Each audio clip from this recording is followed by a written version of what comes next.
Kuasa hukum Tom Lembong membantah Kejaksaan Agung yang menyatakan Tom Lembong memberikan izin impor gula pada saat surplus 2015 yang lalu.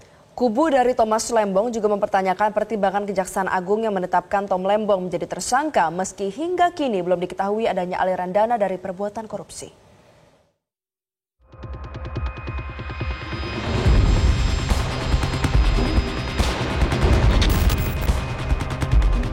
Penetapan tersangka terhadap Menteri Perdagangan periode 2015-2016 Thomas Trikasih Lembong oleh Kejaksaan Agung pekan lalu menuai pro dan kontra.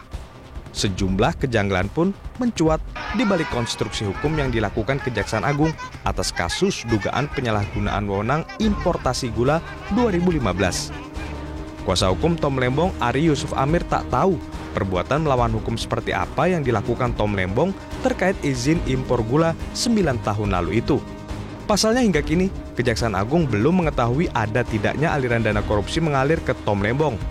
Ari juga membantah jika Tom Lembong mengizinkan impor gula pada saat kondisi Indonesia surplus gula. Tidak pernah ada. Kita itu tidak pernah surplus gula kita. Ya. Jadi kalau ada laporan seperti itu adalah laporan yang salah. Dan data itu kan bisa dibuka. Gitu. Dan proses pengambilan kebijakan untuk impor itu, Pak Tom ini lanjutan dari menteri-menteri sebelumnya. Untuk menetapkan orang sebagai tersangka sesuai dengan putusan Mahkamah Konstitusi, itu harus ada minimal dua alat bukti yang cukup. Ya. Dan itu harus dijelaskan kepada si tersangka. Ini bukti-bukti awal kamu sebagai tersangka. Makanya Mahkamah Konstitusi dalam putusan itu menyebutkan bahwa ini bisa dilakukan pra peradilan.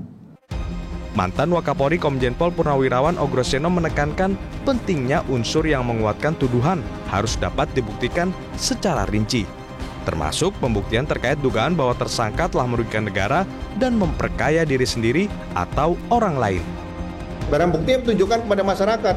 Ini gula yang dipakai, yang dituduhkan kepada Pak Tom Lembong waktu kasus korupsi yang disita dari pasar, dan gula ini didapat dari pabrik gula, di mana pabrik gula rafinasi, kemudian gula kristal mentahnya berasal dari Thailand atau dari negara mana, itu harus dibuktikan. Jadi menurut saya tidak mudah sekali, sangat mudah untuk bisa mengungkapkan kasus korupsi yang terjadi beberapa tahun yang lalu. Jadi apa yang dilakukan ini menurut saya, ya, scientific crime investigation juga mungkin sangat sulit dilakukan.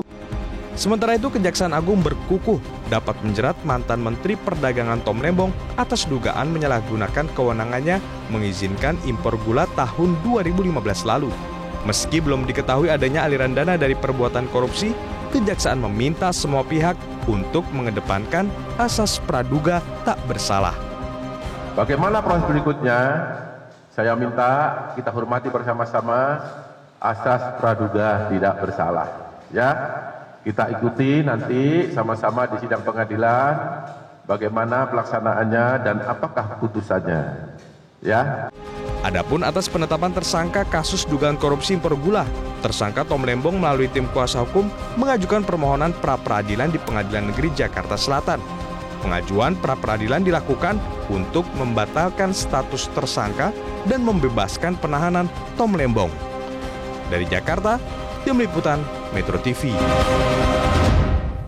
Jelajahi cara baru mendapatkan informasi. Download Metro TV Extend sekarang.